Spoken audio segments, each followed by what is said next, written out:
Assalamualaikum warahmatullahi wabarakatuh. Salam sejahtera untuk anak-anak ibu semuanya. Welcome back to my YouTube channel Belajar bareng Butian.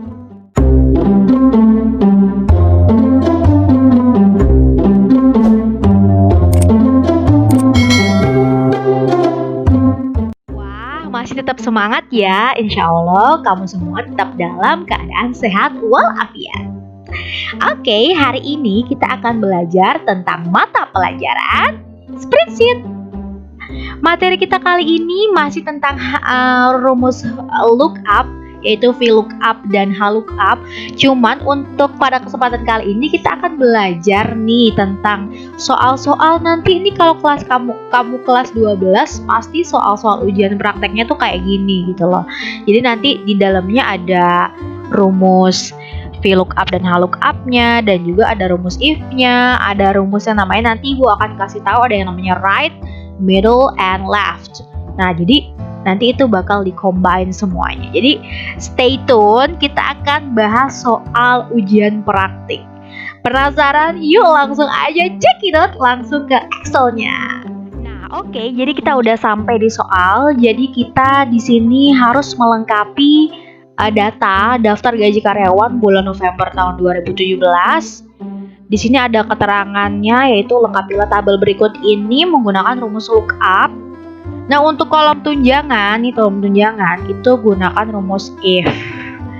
Nah, ini udah ada kolomnya.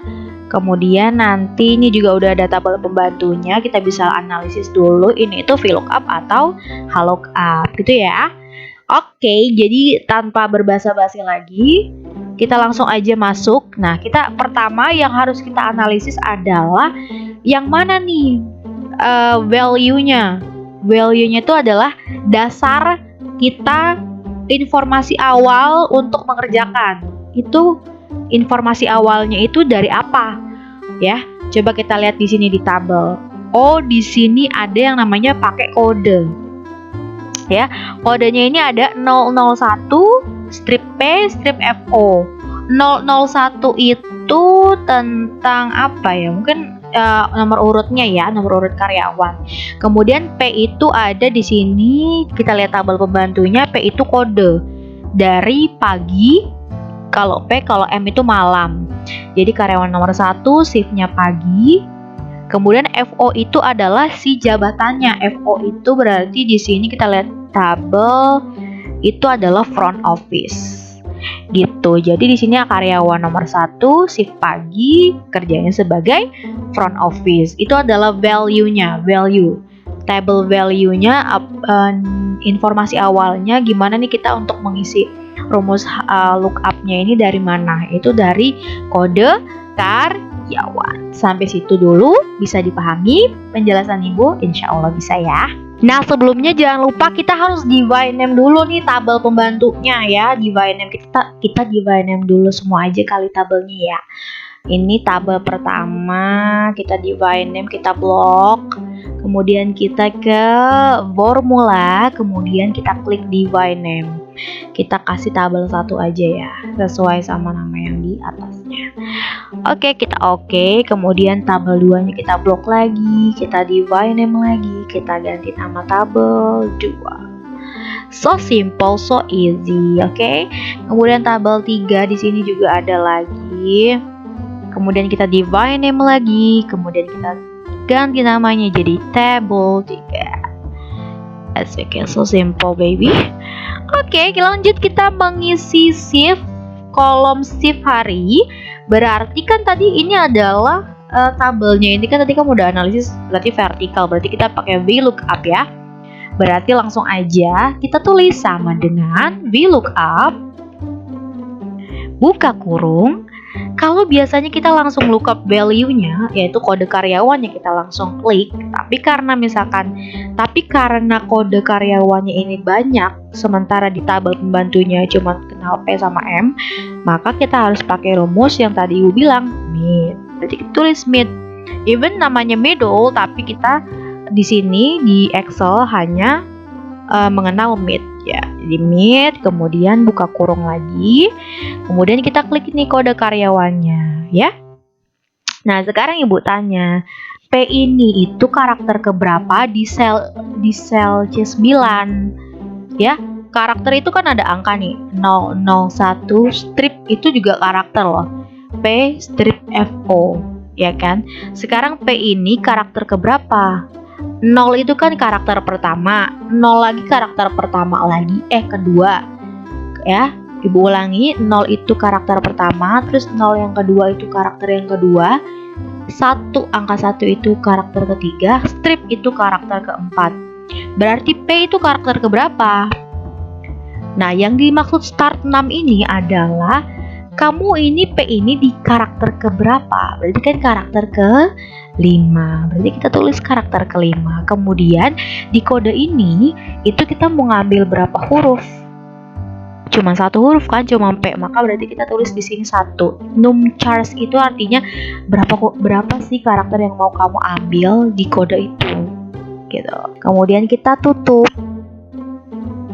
kurung, kemudian kita titik 2, kemudian baru table array-nya. Table pembantunya itu apa? Tadi kan nama tabelnya tabel 1 ya. Kita ketik tabel 1 ini ada nih. Klik 2 kali. Oke, kemudian titik 2, kemudian shift itu ada di mana?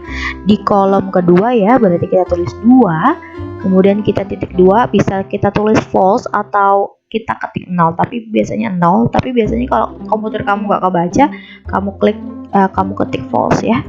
Oke, langsung kita enter. Sesimpel itu guys ya. Jadi kita langsung aja seret ke bawah. Wow, apakah benar? Iya, betul sekali. Simple. Jadi ini adalah gabungan antara lookup dan rumus made. Oke, alright. Lanjut ke jabatan. Jabatan itu adalah di table 2 ya. Nah, table 2 ini adalah horizontal atau vertikal? Horizontal. Berarti kita memakai lookup. Good, pinter sekali.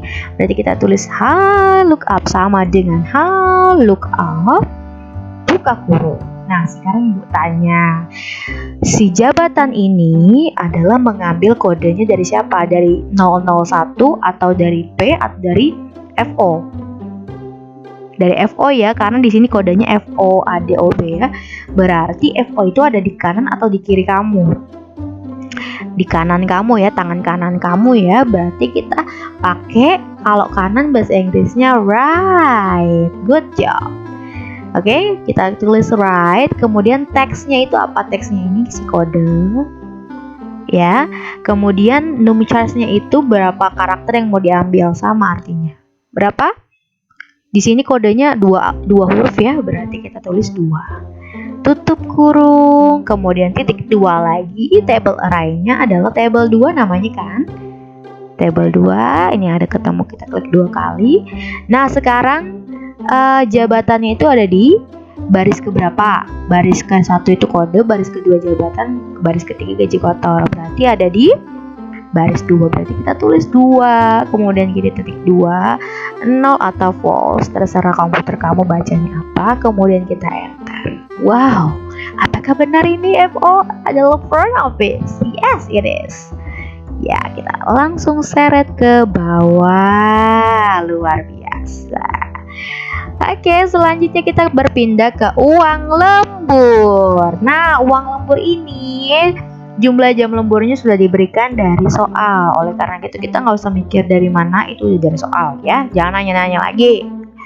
Oke, uang lemburnya itu adalah jumlah jam lembur dikali upah lembur per jamnya. Jadi per jamnya 12.500. Sedangkan si Evi ini dia lemburnya 10 jam. Berarti kan kita, karena di sini nggak ada tabelnya ya, berarti langsung aja kita pakai rumus biasa. 10 F9 dikali sama 12.500. Kamu bisa klik ini atau kamu bisa ketik juga 12.500 ya. Kalau kamu klik C7, berarti C7-nya harus kamu absolutin. Kenapa? Karena nanti kalau kamu nggak absolutin terus kamu tarik ke bawah, C7-nya juga ikutan ke bawah, jadi C8 padahal kan nggak ada nggak ada angka 12.500 kan, adanya kode karyawan. Oleh karena itu kalau kamu mau klik C7 maka kamu harus uploadkan ya.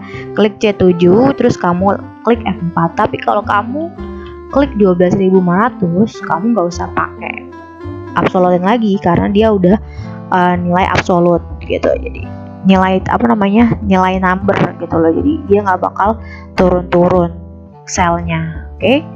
Jadi kalau ibu prefer, biasanya sih tergantung sih ibu moodnya apa ya, terserah. Yang pasti ibu kasih tahu caranya ada 2 itu. Oke, ini langsung kita tarik ke bawah. Tadi ibu pakai 12,5 ya, jadi ibu nggak absolutin. Oke.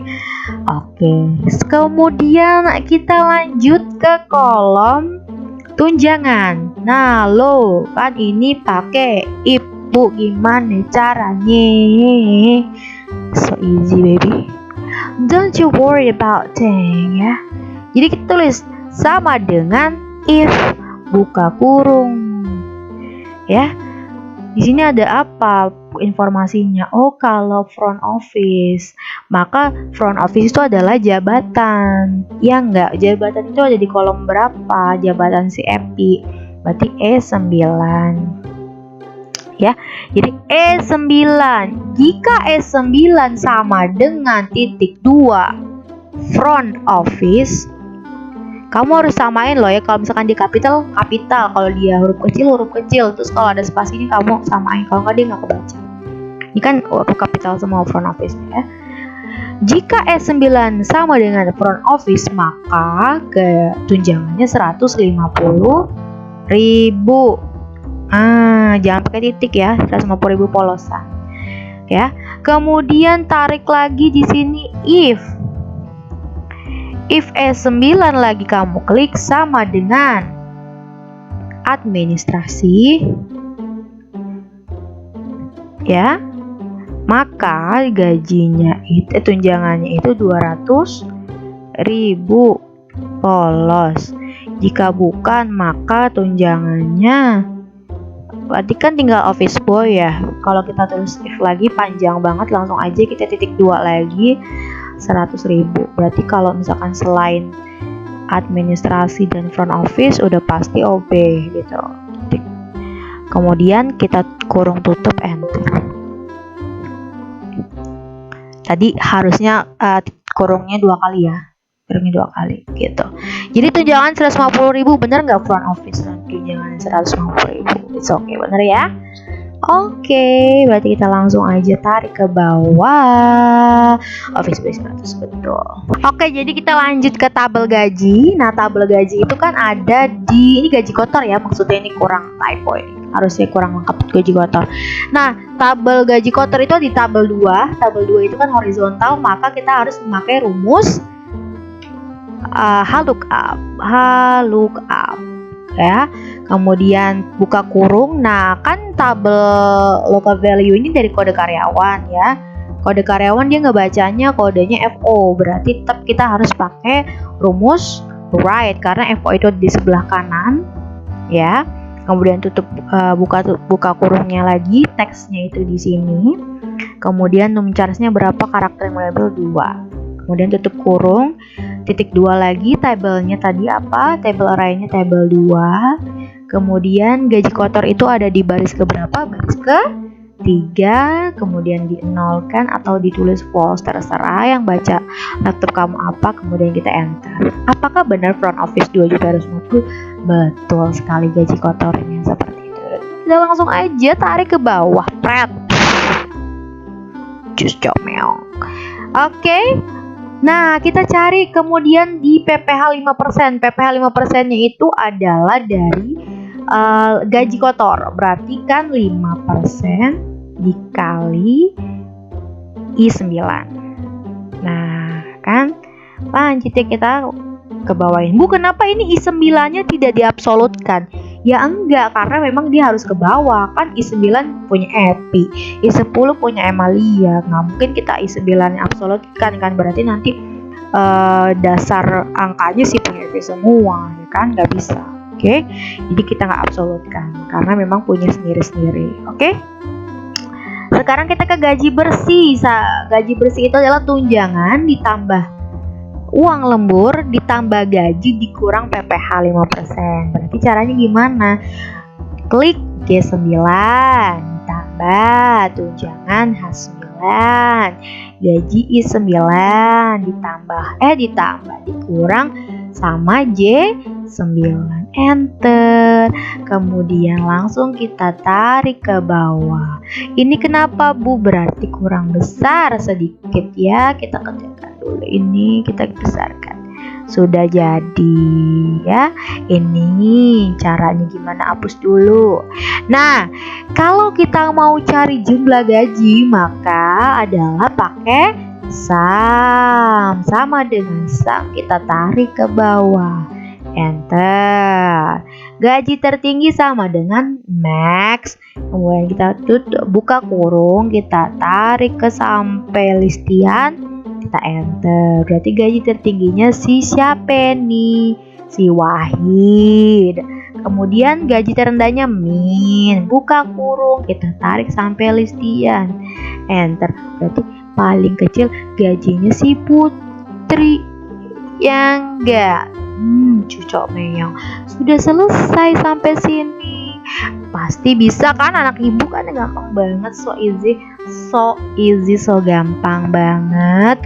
Jadi inilah gambaran nanti, mungkin nggak mungkin sih, tapi pasti bakal mirip 80% ujian kamu praktek kayak gini gitu loh. Selain nanti ada bikin grafik, ada rumus finansialnya. Nanti minggu depan baru kita masuk ke HLOOKUP, VLOOKUP yang pro ya, yang lebih naik levelnya. Jadi kalau kamu ujian praktek, sudah so easy karena saya sudah diajari sama Budi yang sedari awal. Jadi sampai sini dulu pembelajaran kita pada video kali ini. Tugas kamu adalah membuat kayak gini juga ya. Tapi kamu gajinya harus beda sama jabatannya, sama uang lemburnya harus beda. Nggak boleh ada yang sama. Nggak boleh sama kayak soal ibu. Tapi uang lemburnya, jabatannya, jumlah jam lemburnya, tunjangan sama gajinya itu harus beda. Beda sama soal ibu yang di sini dan beda sama teman kamu sendiri. Namanya juga beda. Tapi kalau kode karyawannya kalau bisa kayak gini lah tipe-tipenya. Kalau nggak ngikutin kayak ibu aja kode karyawannya. Oke? Terima kasih banyak. Semoga kita sehat selalu. Salam untuk orang tua di rumah. Tetap semangat walau kita masih PJJ. Kita doakan semoga kita cepet tatap muka. Oke? Terima kasih semuanya. Wassalamualaikum warahmatullahi wabarakatuh. Dah.